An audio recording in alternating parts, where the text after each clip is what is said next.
Hello guys, நீங்க பார்க்கறது Tamil anime 2.0 நான் தான் உங்க சென்பாய்.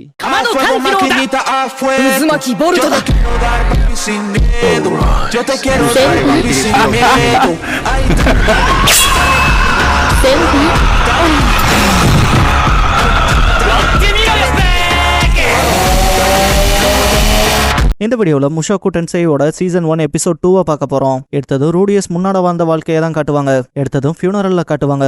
அங்க ஒருத்தனுக்கான சேர் மட்டும் எம்டியா இருக்கும். நம்மளுக்கு 34 வயசாகி ரெஸ்பான்சிபிளா இருக்க வேண்டியவன் தப்பான படம் பார்த்துட்டு தேவையில்லாத வேலையை பார்த்துட்டு இருப்பான். வீட்டுல கதவுலாம் தட்டாம அவங்க பாட்டுக்கு பேஸ்பால் பேட்ல எடுத்துட்டு வந்து அடிச்சு வெளியே துரத்துவாங்க. சிஸ்டம்ல அந்த தப்பான படத்தெல்லாம் பார்த்துட்டு வெறியாயிருப்பாங்க. இப்படிதான் பயபுள்ள வெளியே வந்தப்ப 2 ஸ்கூல் பசங்க ஒரு ஸ்கூல் பொண்ணு பேசிட்டு இருக்கும் போது அவங்கள காப்பாத்தலான்ட்டு தான் அந்த பஸ் ஆக்சிடென்ட்லயும் மாட்டிருப்பான். பார்த்தா இந்த லைஃப்ல எர்த் மேஜிக்கை ட்ரை பண்ணிட்டு இருக்கும் போது தீந்து போய் அப்படியே டயர்டாகி தூங்கி இருந்திருப்பான். போன தடவையே வீட்டை விட்டு வெளியே வரும்போது அந்த வெளியே போறமான்ட்டு லைட்டா பயந்துருப்பான் இல்லையா? அதுக்கெல்லாம் ரீசன் பாத்தீங்கன்னா அவனோட பாஸ்ட் ட்ராமானால. அவனுக்கு மேஜிக் அண்ட் இந்த மற்ற விஷயங்கள் மேல ஆர்வம் இருந்தாலும் நைட்டு அவங்க அம்மா அப்பா வந்து அடுத்த பேபிக்கு பிளான் பண்ணுவாங்க இல்லையா? அந்த சவுண்ட்ஸை கேட்டவன் அடுத்து தம்பி மட்டும் கண்டிப்பா வேண்டாம், ஏன்னா அப்படிலாம் வந்தாலுங்கன்னா தொல்லதான். பேசாம ஏதாவது தங்கச்சி பாப்பா பிறந்தா நல்லதுன்ட்டு பேசாம அவங்கள போய் வம்பிழுக்கலாமா, ட்ரெஸ் போடாம 2 பேரும் என்ன பண்றீங்கன்ட்டு குறுக்க போயிடலான்ட்டு போனா ராக்ஸி அவங்க பண்ற விஷயங்களை எட்டி பார்த்துட்டு அவளுக்கு இன்பம் கிடைக்கிறதுக்கான விஷயங்களை பண்ணுவா. பய உள்ள அதை பார்த்துட்டு திரும்ப உள்ள வந்திருப்பான். எனக்கு தெரிஞ்சு நான் பார்த்ததா அவ பார்க்காத மாதிரி இருந்தா நானும் பார்க்காத மாதிரியே விட்டுறேன், ஏன்னா அதான் நாகரிகம்ட்டு. இருந்தாலும் அந்த காட்சி கண்ணுக்கு குளிரா இருந்துச்சுன்பான். இதுக்கப்புறம் இன்டர்மீடியட் மேஜிக்கை ஓரளவுக்கு நல்லாவே கத்துக்குவான். அவனுக்கு ராக்ஸி பாடம் எடுக்கிற விதம் ரொம்ப பிடிச்சிருக்கும். நல்லா எங்கேஜிக்கா கொண்டு போறாங்கன்னு நினைப்பான். நைட் டைம்ஸ்லயுமே மேஜிக் கிளாஸ் அட்டன் பண்ணுவான். இந்த விஷயங்கள்ல என் கண்ணோட்டம்லாம் தப்பா இருக்காது, ஏன்னா நான் ஜென்டில்மேன் சொல்லிட்டு பயவுள்ளையோட பார்வை எங்க போகுதுன்னு பாருங்களேன். சின்ன பையமாய் நடிக்கிறது கஷ்டம் தான்ட்டு அவ சொன்ன கதையெல்லாம் கேட்டு மனசுக்குள்ள எனக்கு இந்த மர்மமான விஷயங்கள்ல இன்ட்ரெஸ்ட் இல்ல, இதுக்கு ஹார்ட்டான விஷயங்கள் இருந்தா நல்லா இருந்திருக்கும்னு நினைப்பான். டக்குன்னு இந்த உலகத்துல ஸ்பிரிட்ஸ் டீமன்ஸ்னு இருக்கெல்லாம் கேட்கும் போது ஆர்வமாவும் இருக்கு, நம்ப முடியாத மாதிரியும் இருக்குன்பான். அவன் நானே டீமன் தான்டா, அப்புறம் ஃபர்ஸ்ட் நாள் வந்தப்போ அப்பா அம்மா ஆச்சரியப்பட்டாங்களேங்கிறப்ப அது நீங்க குட்டியா இருக்கீங்க தானேன்பான். அவ அதுக்கு இல்ல, என் முடியோட கலரை பார்த்து சூப்பர்னு ஒரு ரேஸ் இருக்கே அதை பத்தி தெரியுமா, லேப்லைஸ் வாருன்னு சொல்லி நடந்துச்சு ஹியூமன் ரேஸுக்கும் டீமன் ரேஸுக்கும். இதுக்கடையில அந்த ரேஸை சேர்ந்தவங்க மட்டும் ரொம்ப மோசமானவங்களா இருந்தாங்க. பெண்கள் குழந்தைன்னு கூட வச்சு பார்க்கல. ஏன்னா சின்ன வயசுல இருந்தே அவங்க பேரை சொல்லி ரொம்ப பயமுத்தி இருக்காங்க. அவங்களோட முடி கலர் பச்சையா இருக்குன்பா. பயவுள்ள சடக்கோவை பச்சை முடியோட யோசிச்சு பார்த்துட்டு அந்தந்த ஊருக்கு ஏத்த மாதிரி பேய் கதை இருக்கத்தாயா செய்யுதுன்னு நினைப்பான். உங்களுக்கு இந்த சடக்கோ தெரியும் தானே? அதாவது ஹாரர் ஃபேன்ஸா இருந்தா கண்டிப்பா இந்த பேரை கேட்காம நீங்க இருக்க வாய்ப்பே இல்ல. ராக்ஸி நான் சொல்ற விஷயத்த தெளிவா கேட்டுக்க. அவங்களோட முடி மரகத நாணயம் பச்சை கலர் போல இருக்கும். நெத்தில சிகப்பு ரத்தன கல் இருக்கும். அவங்கள பார்த்தா கிட்ட கூட போயிடாதேன்பா. அவன் ஏன் கொன்றுவாங்களான்னு கேட்டா அவன் மொத்த குடும்பத்தையும் வேற அறுத்துருவாங்கன்னு. சரி கவனமா இருக்கேன்பா. அவன் என் முடி இருக்குல்ல அது வேற ஏதாவது தப்பான லைட்டிங்ல பட்டுச்சுன்னா பச்சை கலர்ல தெரியும், அதனால என்னையும் சூப்பர்னு நினைச்சுப்பாங்கன்பா. அவன் உங்க முடி சமைங்கன்பா. அவன் இங்க பாரு, நீ நல்லா வளர்ந்து அதுக்கப்புறம் உனக்கு ஏதாவது பொண்ணை பார்த்து பிடிச்சா அவகிட்ட சொல்றதுக்கு இந்த மாதிரி வார்த்தைகளை வச்சுக்கன்பா. அவன் எனக்கு இப்ப உங்கள தாங்க பிடிச்சிருக்குன்பா. அவ அப்படியா, சரி ஒரு 10 வருஷத்துல வளர்ந்து வந்து இதே வார்த்தையை திரும்ப சொல்லு, அப்ப பாக்கலான்பா. இதுக்கப்புறம் பயவுள்ள கிளம்புறப்ப மனசுக்குள்ள போன ஜென்மத்துல நான் அந்த சிம்ஸை பத்தி பார்த்து வச்சால நல்லதா போச்சு, பொண்ணுங்க கிட்ட செம்மையா பேசுறே, நல்லாதான் மெருகேறிக்கு ஸ்கில்ஸ்லான்ட்டு அவ ட்ரெஸ் மாத்திரப்ப சிம் பண்ற மாதிரி பார்த்தாலும் ஒரு கட்டத்துல அவனாவே கிளம்பியிருப்பான். இதுக்கப்புறம் வந்து 1 வருஷங்கள் ஆகிறப்பலாம் பயவுள்ள மேஜிக்ல நல்லாவே கைதேர்ந்திருப்பான். பட் வாட் ஸ்கில்னு வந்தா சொதப்பதான் செய்வான். ராக்ஸி அந்த பக்கம் ஊர் மக்களுக்காக மழை கொண்டு வருவா. ரோடியஸ் இதை பார்த்துட்டு இருக்கப்ப அவன் வயசு பசங்க வரும்போது அவங்கள பார்த்து பயப்படுவான். லைக் அவங்க அவனை போன் எடுத்து போட்டோ எடுக்கிற போல. பாஸ்ட்ல வச்சு அவனை ஸ்கூல்ல ட்ரெஸ் இல்லாமலாம் அவமானப்படுத்தி போட்டோ எடுத்து இருந்திருப்பாங்க. அந்த டிராமா தான். ராக்ஸி வந்துட்டு நீ ஓகேவா இல்லையான்னு கேட்டு எங்க ஊர் நிலத்துல புல்லும் கூட முளைக்காது, இந்த மாதிரி சீனரி பார்க்க அழகா இருக்குன்பா. ரோடியஸ் நீங்க என் கூட இருக்க இந்த காலங்கள் நல்லா இருக்கு, இப்படியே இருந்துக்கலாமான்பா.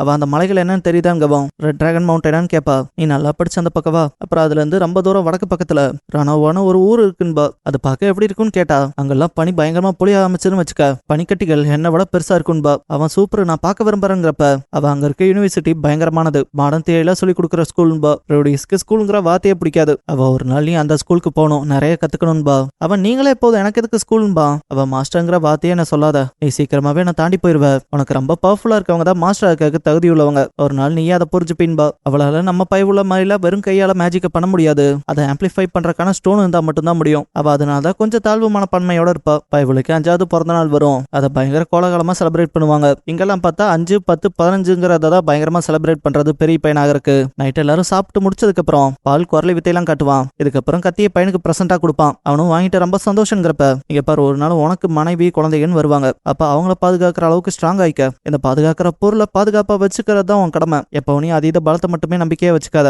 மந்திரம் எல்லாம் பக்கத்துல இருந்து சண்டை போடுறதுதான் ஆகும். இறங்கி சண்டை போட கத்தி தான் வேணும், அதை மண்டையில ஏத்திக்கங்கிறப்ப சனி தேவையில்லாத அதை பேசிக்கிட்டு எதுக்குன்பா. ராக்ஸி இதை பார்த்து சிரிச்சிருவா. சனித் புக்கை பிரசன்ட் கொடுக்கவும் அவனுக்கு அதை ரொம்ப பிடிச்சு போயிடும். அப்பங்க பேரனுக்கு தான் தாங்காது. ராக்ஸி அவ தரப்புக்கு அவளே கிராஃப்ட் பண்ண ஒரு மானா ஸ்டோன் கொடுப்பா. இது மூலமா உன் மந்திரத்தை அதிகப்படுத்த முடியும்னு. அவனுக்கு அது ரொம்ப பிடிச்சு போயிடும். அவ மேஜிக் சொல்லி தரவங்களுக்கு பேசிக்கா அதை கொடுத்துருக்கணும். ஆனா அது என் மண்டைக்கு எட்டவே இல்ல, மன்னிச்சுக்கன்பா. அவன் அதை இப்ப கொடுத்துட்டீங்களே, இது எனக்கு ரொம்ப பிடிச்சிருக்கு, தேங்க்யூ மாஸ்டர்ன்பா. அவளும் வார்ம் ஸ்மைலோட இப்ப வரைக்கும் 4 விஷயங்கள அட்வான்ஸ்டு மேஜிக் போயிட்ட. 5 வயசுலயே ஒரு புயல் போல. இதுக்கப்புறம் நான் சொல்லித்தர எதுவும் இல்ல. நாளைக்கு உனக்கான கிராஜுவேஷன் எக்ஸாம்பா. இவளுக்கு வெளியே போறதை நினைக்கும் போதெல்லாம் பயமாவே தான் இருக்கும். சொல்லப்போனா அவன் கூட படிச்ச ஃப்ரெண்ட்ஸே அவனை ட்ரெஸ் இல்லாம கட்டி போட்டுலாம் போட்டோ எடுத்துட்டு அவனோட ஆண்குறி சின்னதா இருக்குன்னு கலாச்சிருப்பானுங்க. அதனாலேயே தான் கேம்ஸ் விளையாண்டு ஃபேண்டசைஸ் பண்ணிட்டு வீட்லயே இருந்திருப்பான். அவன் திடீர்னு ஏதாவது மேஜிக் பவர் கிடைச்சு வாழ்க்கை மாறும், இல்ல ஹார்ட்டா ஒரு பொண்ணு வந்து வாழ்க்கையை மாத்தி விடுவான்ல நினைச்சிருக்கேன். ஆனா அதெல்லாம் ரியாலிட்டியில சாத்தியம் இல்ல. என் உடம்ப மாத்தலான்னு நான் எவ்வளவோ சத்தியம் பண்ணாலும் என் உடம்பு ஒத்துழைக்கலைன்னு நினைப்பான். அடுத்த நாள் கிராஜுவேஷன் எக்ஸாமுக்கு கிளப்பி கூட்டிட்டு போலான்னு பார்த்தா இவன் பால் வந்து தூக்கலான்னு பார்த்தா கூட மறைஞ்சுப்பான். மாஸ்டருக்கு தான் பயப்படுறானோன்ட்டு மாஸ்டர் எல்லாம் பெருசா இருக்காது, வீக்கா தான் இருக்கும், சமாளிச்சுக்கலாம்லாம் பேசுவாங்க. பட் ஒரு கட்டத்துக்கு மேல ராக்ஸியை தூக்கி உட்கார வச்சு கூட்டிட்டு போயிருவா. அவனுக்கு அவனோட போன ஜென்ம வாழ்க்கை ரொம்ப பயமுறுத்தும். மாஸ்டர் முடியலேன்பா. அவ எல்லாம் முடியும், வா பாத்துக்கலான்பா. வெளியே வந்ததும் கொஞ்சம் நாமலா இருப்பான். இருந்தாலும் மத்தவங்க அவனை பாக்குறது அவனுக்கு ஆகாம இருக்கும். பட் எல்லாரும் ராக்ஸியை தான் பாக்குறாங்கன்னு புரிஞ்சுக்கிட்டு ஒரு கட்டத்துக்கு மேல அந்த மனுஷங்களோட பழகிற விதத்துல சந்தோஷப்பட ஆரம்பிப்பான். ராக்ஸி கூட சேர்ந்து ஹலோ எல்லாம் சொல்ல ஆரம்பிச்சிருப்பான். இவங்களுக்கான ஒரு நல்ல ஸ்பாட் கிடைச்சிருக்கும். ராக்ஸி இங்க வச்சு நான் சேக்ரெட் லெவல் மேஜிக் பண்ணி காட்ட போறேன், அதை தெளிவா பார்த்து பக்காவா பண்றேன், இதுதான் உனக்கான கிராஜுவேஷன் டெஸ்ட்ன்பா. அவன் பெரிய மேஜிக்ங்கிறனால தான் பெரிய இடத்துக்கு வந்திருக்கமான்னு கேட்டா ராக்ஸி இதால மக்களோ இல்ல பயிர்களோ காயப்பற்ற கூடாதுன்னு தான் இங்க வந்திருக்கோன்பா. ஒன்ஸ் அவன் அந்த மந்திர வார்த்தைகளை சொல்லும் போதே சுத்தி வர அந்த காத்தழுத்தங்கிறது மாற ஆரம்பிக்கும். அவன் ஒன்ஸ் அந்த மேஜிக்கை கம்ப்ளீட் பண்ணவும் பயங்கரமான மலை புயல் வீசும். இடையில பாவம் குதிரையெல்லாம் மாட்டிக்கும். ஐயோ நான் இப்ப என்ன செய்யன்ட்டு பதறுவா. நம்ம தான் ஹீலிங் மேஜிக்கை பயன்படுத்துங்கன்னு இருப்பான். ஜஸ்ட் மிஸ் அதை ஹீல் பண்ணி விட்டுட்டு இதுக்கப்புறம் இதுக்கு எதுவும் ஆகாம நான் பாத்துக்கிறேன், உன் பேரண்ட்ஸ் கிட்ட மட்டும் இதை சொல்லிடாதேன்பா. அவனும் நான் சொல்ல மாட்டேன்பா. இதுக்கப்புறம் அவனும் அந்த மேஜிக்கை பண்ண சொல்லிட்டு குதிரையை நான் பாத்துக்கிறேன்பா. பயவுள்ள அந்த மேஜிக்கை பண்ண வரப்ப அவ எர்த் மேஜிக்கால கவர் பண்ணிப்பா சுத்தி வர. பயவுள்ள ஒரு பாதி மேஜிக் சர்க்கிளுக்கு வரும்போது சுத்தி வர அந்த புயல் மலைங்கிறது பயங்கர தாக்கத்தோட இருக்கும். அதை ராக்ஸியுமே எதிர்பார்த்ததுதான்பா. கடைசியா அந்த மேஜிக்கை கம்ப்ளீட் பண்றப்ப இதோட என்னோட ஹோம் டியூட்டருக்கான டேஸ் முடிய போதுன்னு நினைக்கிறேன்பா. அந்த மந்திரம் எல்லாம் ஓஞ்சு முடிஞ்சதுக்கு அப்புறம் அவ வந்தவ என்னை விட பெருசாவா பண்ணி காட்ட சொன்னான்பா. அவன் இல்ல கொஞ்சம் ஓவரா போயிட்டான்லன்பா. அவ இது வெக்க கேடுதான், நீ 2 வருஷத்துல கத்துக்கிட்டத நான் என் லைஃப் டைம் அச்சீவ்மெண்டா வச்சிருக்கேன், கங்க்ராச்சுலேஷன்ஸ் ரூடியஸ், இப்ப நீ சேக்ரெட் லெவல் வாட்டர் மேஜடான்பா. இவளுக்கு சந்தோஷம் தாங்காது. இதுக்கப்புறம் ரூடியஸை கொண்டு வந்து வீட்டுல விட்டுட்டு அவ கிளம்பலான்னு பார்க்கும்போது ஜெனித் இல்ல போகாத, உனக்கு சமைக்கிறதுக்கு நான் நிறைய சொல்லித்தரேன், நீ கம்மனு இங்கேயே எங்களோட இருக்கலாமேன்பா. பாலுமே கிராமத்து மக்கள் வரைக்கும் எல்லாத்துக்குமே உன ரொம்ப பிடிச்சிருச்சு, நீ இங்கேயே இருக்கலாம்லன்பாரு. அவ இல்ல நான் நிறைய சுத்தி பார்க்க வேண்டியது இருக்கு, நிறைய மேஜிக் கத்துக்கணும், பயிற்சி பண்ண வேண்டியது இந்த உலகத்துல நிறைய இருக்குல்லன்பா. பால் அப்படியே விஷயம், சரி மன்னிச்சுக்க, பார்க்க போனா என் பையன் உன் கான்பிடன்ஸை உடச்சிட்டான் போலையன்பாரு. அவன் ஐயோ தகப்பா எப்படியுமா பேசுறதுன்னு நினைப்பான். ராக்ஸி ரூடியஸ் கிட்ட இங்க பாரு உன் லெவல் ஆஃப் மேஜிக்கு நான் ஏத்தவ கிடையாதுன்பா. அவன் நான் அப்படிலாம் பெருசா எதுவும் கேட்கலையே மாஸ்டர்ன்பா. அவ ஒரு வார்ம் ஸ்மைலோட ஒரு செயினை போட்டு விடுவா. பைபுல இது என்னன்னு கேட்கவும் அவ இது எங்க ஊர்ல பயங்கரமான தாயத்து, நீ கிராஜுவேட் ஆனதுல இருந்து எதுவும் கொடுக்கல, அதான் என் பங்குக்கு இதை தரன்பா. ரூடியஸ் ஹாப்பியா, இதை நான் என்னைக்கும் பொக்கிஷம் போல பாத்துப்பன்பா. அவ அது எனக்கு சந்தோஷம்பா. டக்குன்னு மந்திரக்கோளை எடுத்துட்டு இப்ப நான் கிளம்ப வேண்டிய நேரம்ட்டு போறப்ப ஜெனித்லாம் கண்ணே கலங்கிருப்பா. ரூடியஸ் ஒரு கட்டத்துக்கு மேல வேகமா ஓடி போய் முன்னால நின்னுட்டு மாஸ்டர் நீங்க பண்ண எல்லாத்துக்கும் ரொம்ப நன்றின்பா.